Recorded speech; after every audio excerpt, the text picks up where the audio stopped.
सावन में बरसे बदरिया बलमा तनी देता छतरिया। सावन की बरसे बदरिया बलमा तनी देता छतरिया। तनी देता छतरी तनी देता छतरिया। सावन की बरसे बदरिया बलमा तनी तनी देता छतरिया। जब हम जाई फुलवा तोरा ना हो, फुलवा तोरा ना हम बागों में जाई। थाम लेता हमारी डलरिया बलमा घेरे आवई बदरिया।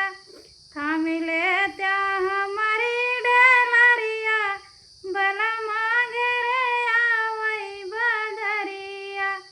सावन के बरसे बदरवा बलमा तनी देता छतरिया। पनिया भरना हम कुआना पे जाई, पनिया भरना हम कुआना पे जाई। थाम लेता हमारी घाघरिया बलमा घेरे आवई बदरिया। थाम लेता हमारी घाघरिया बलमा घेरे आवई घाघरिया। सावन के बरसे बदरिया बलमा तनी देता छतरिया। कपड़ा सुखवन हम छत पे ता जाई, कपड़ा सुखवन हम जाई आटरिया। थाम लेता हमारी कलैया बलमा घेरे आवई बदरिया। थाम लेता हमारी कलैया बलमा डरी लगई सावरिया। सावन के बरसे बदरिया बलमा तनी देता छतरिया। सेजिया सुतना हम जाई महलिया, सेजिया सुतना हम जाई महलिया।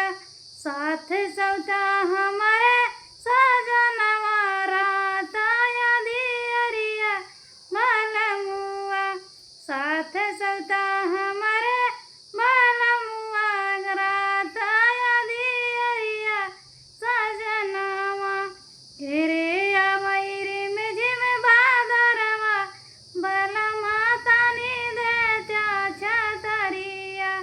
घेरे आवई रिम झिम बादरवा बलमा घेरे आवई बदरिया। तो आप लोग एक गीत कैसा लगा आप सभी को? मैं लिखती नहीं, मेरे मन में जैसे भाव आ जाता तुरंत मैं गीत गा देती हूँ। जैसे भी बैठे जब तक लिखूँगी तब तक मैं गीत गा के फुर्सत ले लेती हूँ। तो आप लोग को कैसा लगा मेरा गीत आप लोग ज़रूर बताइए।